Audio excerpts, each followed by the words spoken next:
Well, hello again. Intro time.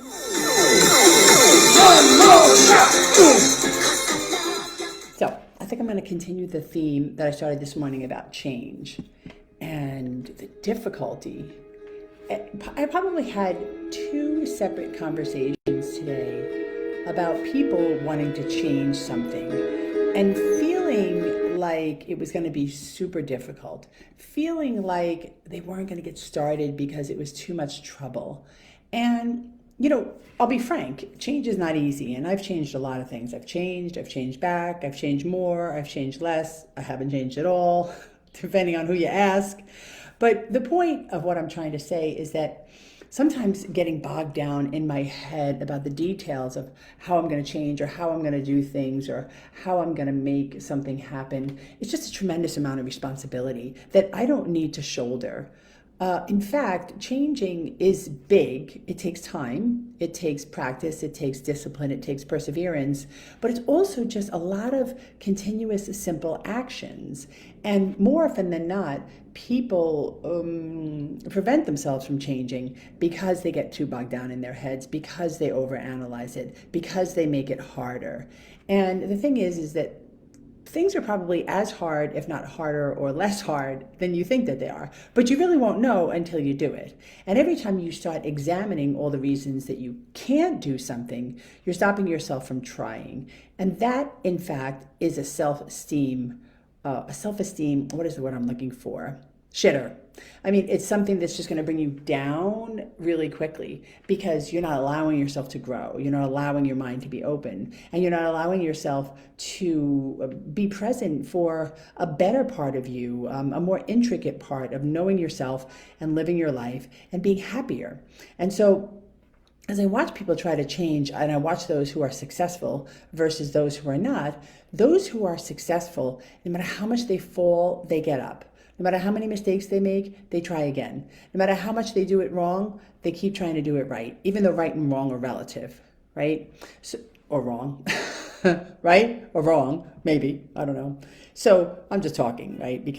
And this is something also, understand this, is that I have a lot of experience, I have a lot of knowledge, and I'm also willing to be wrong. And I'm not saying that anything that I'm saying is absolutely conclusively true for anybody and everybody. It's just something that it's a consistency I've seen around patterns of growth and change and transformation because I've been in this work for probably, I don't know, personally for 30 years, professionally for about 20 in the coaching realm. And so as we try to change, as we try to become more self-aware, the whole purpose of all this, remember, is for you to be happier. It's not like, oh, you got to change because your mother wants you to or your partner wants you to. No, you don't have to do anything. That's rule number one.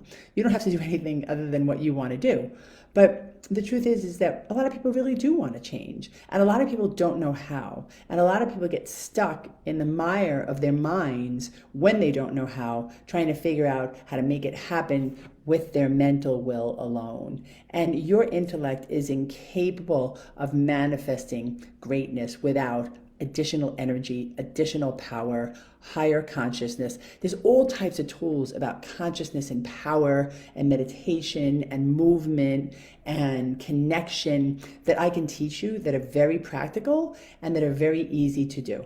Simple daily practices. Not even daily, if you're a busy person and that seems too overwhelming. But if you want to change, if you want to do something different because you're stuck in a negative relationship, you're stuck in a dead-end job, or you just in general don't feel very successful because you don't know how to communicate your own needs, you don't know how to get what you want in life, or even ask for what you want, whether it's from a company, a boss, a partner, whatever it is.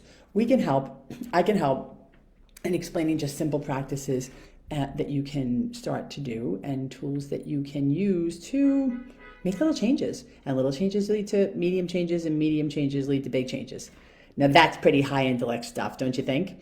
But I mean, I joke about that because I was just having a conversation with some friends of mine this morning about sort of how we used to scoff at hearing things that were so simple, like, oh, well, if you're upset, why don't you just go take a walk? Well, duh, can't you give me something more complicated than that? No, because it's not more complicated than that. And the thing is you think it's supposed to be more complicated than that, and then you complicate it, and then you're the one who's making it complicated when in reality, it's very simple. So that was my additional little tidbit for this afternoon about change. Thanks for joining me. It's good to see you all, and I hope you have a really good day.